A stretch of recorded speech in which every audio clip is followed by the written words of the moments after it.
이 유흥업소가 있는 건물에도 세금이 부과가 되는데요. 우리가 흔히 잘 아는 재산세, 이 재산세가 16배까지 중과가 됩니다. 근데 그럼에도 불구하고 유흥업소를 내 건물에 받는 이유가 뭘까요? 강남의 경우에 한 100평 정도 되는 지하 임대료가 와, 건물주분들 조심하셔야겠네요.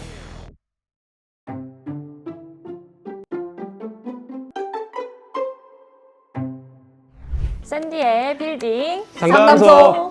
네, 안녕하세요. 이번 주제는 임대업종 집중 분석 1탄으로 노래방 유흥주점에 관련된 구독자분의 사연을 들고 왔습니다. 저희 구독자분의 사연입니다. 안녕하세요. 제가 역삼동 300평 정도 건물을 하나 가지고 있는데 1층이 비어있는 상태에서 노래방 임대 문의를 받은 상황입니다. 주변에 노래방 같은 유흥주점이 많아 이게 진짜 노래방 운영인지 유흥주점인지 구분이 어렵네요. 조언 부탁드려요 라고 남겨주셨습니다. 네, 먼저 유흥업소에 대한 정의가 필요할 것 같은데요. 유흥업소 하면은 어떤 게 떠오르세요? 클럽? 바? 클럽이나 바는 유흥업소가 맞죠. 다만 이제 일반 음식점으로 허가를 받고 이런 유흥 행위를 하는 경우가 문제가 되긴 하는데 네, 유흥업소가 맞습니다. 유흥업소에 대한 정의는 좀 복잡한데요. 첫 번째, 식품 행위에 대한 법이기 때문에 이건 식품위생법상으로 분류가 되고요. 두 번째는 건축법상 위락시설에 해당이 됩니다. 그리고 마지막으로 세 번째, 세법상으로도 분류가 되는데요. 여기에서 건물주한테 실제로 영향을 많이 주는 부분은 세법상 유흥업소로 분류가 되는 경우라고 볼 수가 있겠습니다. 그러면 유흥업소에 대한 다른 규제는 뭐가 있을까요? 네, 규제가 많이 있는데요. 당연히 먼저 허가가 나기가 굉장히 어렵습니다. 두 번째는 그 영업 행위에 대해서도 많은 규제가 있습니다. 세법상의 규제가 있는데요. 먼저 업주에게는 개별 소비세가 부과가 돼서 통상 내는 세금보다 한 20%에서 30% 정도 세금을 더 많이 냅니다. 그리고 재밌는 게 여기에 이 유흥업소가 있는 건물에도 세금이 부과가 되는데요. 우리가 흔히 잘 아는 재산세, 이 재산세가 16배까지 중과가 됩니다. 와, 건물주분들 조심하셔야겠네요. 토지에 대해서도 이 재산세가 부과가 되는데요. 유흥업소 면적만큼 안분을 해서 토지에 대한 재산세도 16배 중과가 됩니다.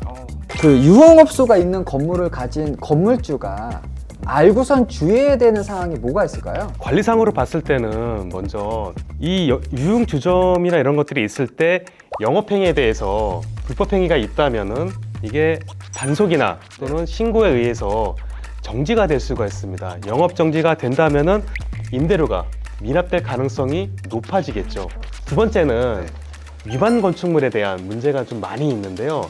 여기서 위반 건축물이라는 게 뭐냐면은 건물을 지을 때 지어진 건축물이 아니고 나중에 임의로 추가로 허가받지 않고 지은 건축물들을 말하는데요. 이 사진을 보시면은 건물의 출입구 쪽 위쪽에다가 이렇게 어떤 이제 건축물을 지어놨는데 이게 처음에 건물을 지었을 때 있던 건축물이 아니면은 이거를 허가를 받아서 증축을 해야 되는 부분입니다. 근데 허가를 받지 않았을 때 이것은 위반 건축물로 분류가 되는데요. 관계 당국에서는 여기에 대해서 시정조치 명령이 내려오고요. 원선복구를 하지 않았을 때면 이행 강제금을 시정조치가 될 때까지 매년 2회 이내에서 부과하게 됩니다. 그런데 이거 누구한테 부과할 것 같으세요? 불법을 저지른 사람이 내야 되는 거 아닌가요? 잘못한 사람 내야 되지 않을까요? 아닙니다. 이 모든 건 다 건물주한테 부과합니다. 이행 강제금도 건물주가 내야 되는 거네요. 모든 건물에 대해서 건축물에 대한 책임은 그 소유자인 건물주한테 있습니다. 사실 이게 더 심각한 문제인데요.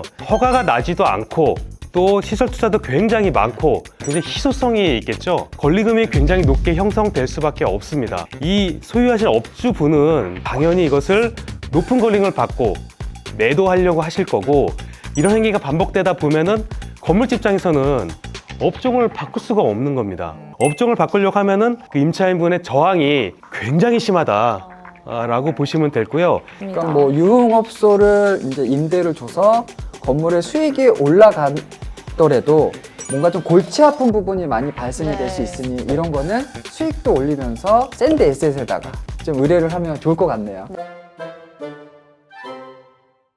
네, 지금까지 유흥업소에 대한 설명을 들었는데 다시 구독자분 사연으로 돌아가서 CM님, 노래방이 유흥업소인가요? 노래방은 유흥업소가 아닙니다. 노래방은 노래만 부를 수 있는 장소이다 보니까 음악에 관련된 진흥법의 규제를 받게 됩니다. 그 얘기는 여기에서는 술을 팔거나 먹거나 또는 음식을 제공하거나 먹는 행위 모두가 다 금지되는 것이 원칙입니다. 그러면 사연자분이 걱정하시는 것처럼 노래방이라고 해서 임대를 줬는데 알고 보니 불법적으로 운영하는 유흥업소라면 어떻게 해야 돼요? 자, 아까 제가 말씀드렸던 그런 유흥업소에서 발생하는 문제점들이 다 고스란히 발생이 될 수가 있습니다. 그런데 여기에서 그렇다고 해서 바로 건물주한테 피해가 가는 부분이 많지는 않죠.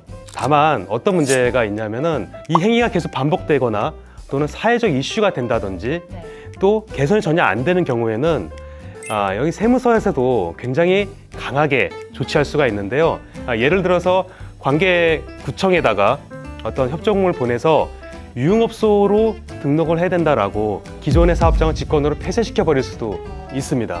그러면 직권으로도 그렇게 폐업을 할 수도 있다라는 겁니다. 네, 그렇습니다. 폐업하게 되면은 새로 허가를 받아야 되지 않겠습니까?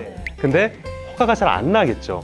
허가가 난다고 해도 여기에서는 이제 건물주한테 문제가 생길 수가 있습니다. 아까 제가 말씀드린 것처럼 재산세가 중과가 된다든지 또 뭐 이 건물을 매수했을 때 취득세가 중과가 된다든지 이러한 문제점들이 생길 수가 있는 거죠. CM님, 그러면 건물주가 이런 업종을 줄 때 좀 주의해야 될 사항이 뭐가 있을까요? 네, 먼저 임대차 계약서에 대한 철저한 검토가 필요합니다. 예를 들어서 유흥업소로 인해서 증가되는 모든 비용들에 대해서는 임차인 부담임을 구체적으로 명기를 하고요. 두 번째는 위반 건축물에 대해서도 이 무단 설치에 대한 책임과 비용에 대한 주체가 임차인에게 있다는 것도 명시해야 됩니다. 그리고 계약을 할 때 불법 행위로 간주가 될 수 있는 모든 문구들은 삭제해야 됩니다. 두 번째는 그럼에도 불구하고 비용에 대해서 증가된 부분이 있다 보니까 보증금을 최대한 여유 있게 예를 들어서 임대료의 20% 이상으로 받는 것이 좋고요.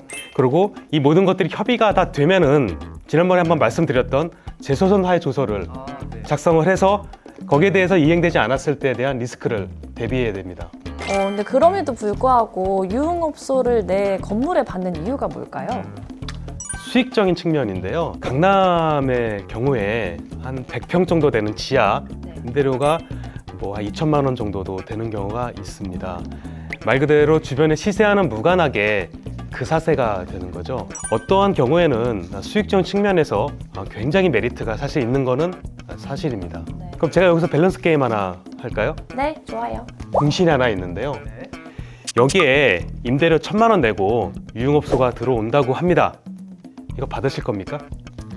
저라면 안 받을 것 같아요. 보통 이 유흥업소 하시는 분들이 등에 호랑이 문신 있고 굉장히 무서운 분들이잖아요. 겁나서 못 받을 것 같아요.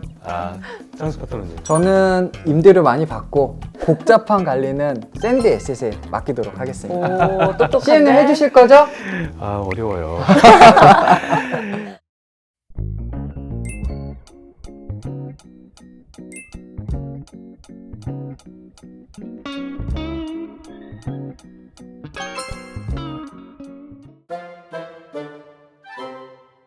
네, 임대업종 집중 분석 1탄으로 유흥업소 노래방 편으로 저희 김세훈 CM님의 솔루션을 제공해 드렸습니다.